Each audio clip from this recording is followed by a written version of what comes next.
Hello, I'm Bernard Hickey from interest.co.nz and welcome to our monthly report on emerging Asia with Peter Redward from Redward and Associates. Peter, welcome into interest.co.nz. Thanks for having me back. So, China. We're all focused on China, not just in New Zealand but in Australia. What are we seeing there? Hard landing, soft landing, lumpy landing? What do you think's going on? Well, I think it's really a continuation of what we were talking about last time back in May. The economy continues to slow. The pace of the slowdown appears to be moderating. We are seeing some stability coming through in the PMI numbers, albeit at low levels.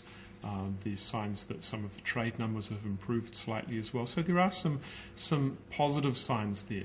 But underlying that, we think the general slowdown in industrial production and activity is continuing. What's driving that?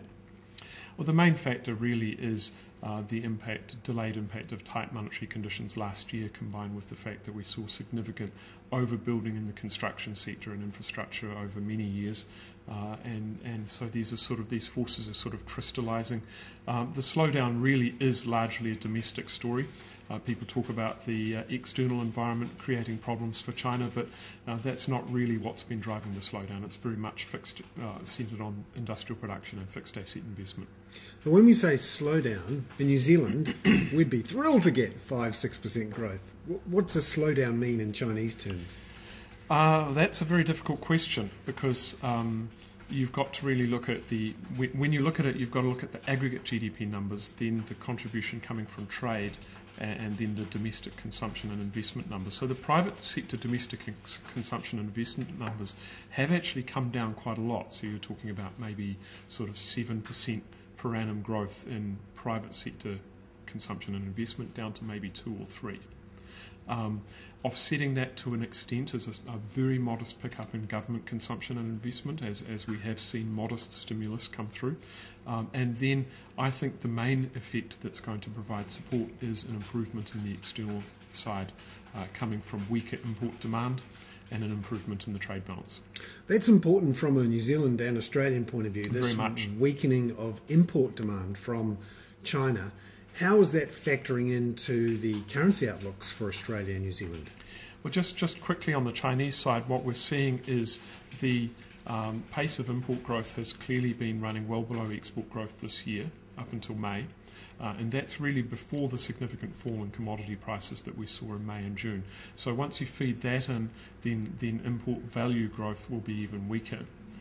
The export side still looks like it's holding up. It's predominantly externally demand driven, and that's holding up. So the trade surplus will actually rise relatively significantly. My feeling is it could be up to $100 billion larger this year than last year. So because a lot of people are contrary to consensus forecasts and contrary to what a lot of people have been talking about, when you look at the numbers carefully, the trade balance is actually improving on the back of the weakness in domestic activity.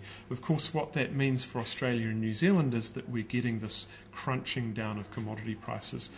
Principally, thermal coal prices are the ones that have been hit the hardest. Iron ore prices have come back a bit, and we probably see further weakness there. We've seen some weakness come through in aluminium and copper prices as well. And bearing in mind for Australia that iron ore is about 25% of Australian merchandise exports. Coal, I think from memory, is around 13%. So, and coal prices have moved a long way. So that will crunch down Australia's export numbers, and that's a factor driving the Aussie down.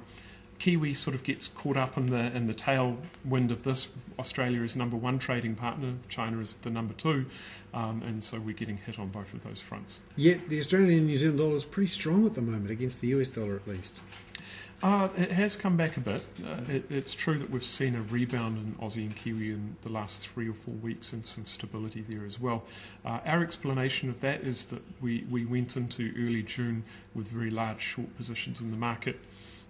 The asset price volatility was relatively high. Commodity prices were tumbling. In June, what we saw was commodity prices started to stabilise. We saw asset price volatility globally fall, which tends to support Aussie and Kiwi being slightly higher yielding assets than most currencies. And then we saw a very significant shift in positioning as well. And that pulled the Kiwi back up to that 79-80 cent level. It's our view that at this level it's actually a very good sell. So what you're saying is that fundamentals could pull the Australian and New Zealand dollars a bit lower yet? Yes, I think so. I mean, the dynamics are slightly different to what we had in '08. In '08, we had very high external debt to GDP ratios, large current account deficits, and in terms of the funding on the balance of payments, obviously very large amounts of funding and rollover risk, but also a lot of funding through the wholesale market, through banks. So the term funding structures were relatively short and quite large. So when the dollar started to come under pressure, the selling was very, very intense. This time round, it's more elongated. We just don't, the current account surplus deficits are much smaller. The debt levels are still just as high, but we don't face that sort of payment shock risk that we faced last time round. And as a result, it's much more linear, sort of driven by these longer term macro forces pulling Aussie and Kiwi lower. Just going back to China, and you're saying that the government has brought in some stimulus, yes, but not as much as we saw in late 2008, early 2009, when China was reacting like the rest of the world to the Lehman Brothers shock. Exactly. I mean, policymakers there have been very clear that they have no intentions of doing a 2008 2.0. And I think that that's justified. The nature of the shock this time round is different. It's much more sort of linear, as I was saying. It's not like a financial dislocation shock. That could happen depending on what's going on in Europe. That may well still be in front of us, but we don't know. And so policymakers are much more concerned about the balance sheet of the central and state governments, provincial governments there. And so they're tending to lean more on monetary policy easing, which is taking time to come through.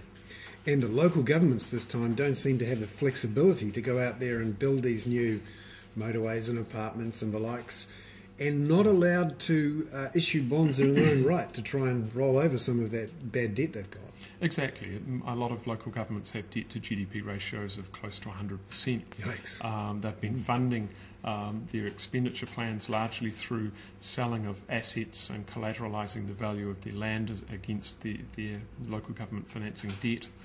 And receiving inflows coming from Beijing. So the tax structure basically comes from the provincial governments to the centre and then is distributed back down.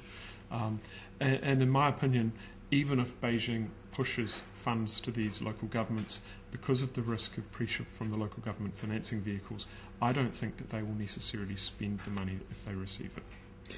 And we've still got, too, some of the needs for internal rebalancing within China, which still the leaders who are there for now are saying we need to be cautious about inflation, about some of the overinvestment. We need to boost consumption in China, which means they can't really do a mass infrastructure spending spree like they did in 2008, 2009. No, and I don't think they have any intention of doing so. Restructuring the economy away from fixed asset investment and construction-led growth to consumption, I think is a lot of people talk about, it should be relatively simple. Well, it's not, because you've got to change consumers' savings and investment habits and change their incentive structures. And given the one-child policy in China, the demographic overhang that they face, and China's long-standing history of social upheaval, particularly in the last 50, 60 years, there's a very high preference for saving. And really, the best way of engineering a pickup in consumption is for the government to step in and start implementing some social welfare and safety nets. Once they do that, then the need for large-scale precautionary savings will drop away, and people will then be in a better position to consume on other goods and services. Could you fill out a bit more the demographic impact on the economy of that one-child policy, how that's affecting that shift to consumption or not? Well, the birth rate in China is hovering somewhere around 1.2, 1.3 children per woman, and has done now for effectively 30 years. So the replacement ratio is somewhere around 2.2 children per woman in China, maybe a little bit higher because of the distortion coming from the male-female ratio as well. So we're already at a point where the children of the first wave are now coming through and having the second. So the problem they really face is effectively 4 to 1. So 4 grandparents, 2 parents, 1 child. And so what people forget is that demographics are by their nature geometric. a geometric process, and they can go up as well as down. So once you start on the downward path, what does it mean? It means that your dependency ratio initially improves tremendously. So there's just less. There's very few old people. There's less children. So your savings rate jumps, and we see a massive increase in savings, and that's what China's been through. But once this starts turning, then you see the dependency ratio has the potential to rise very quickly, and that will weigh on growth. So capital accumulation slows, it reduces the capacity to invest.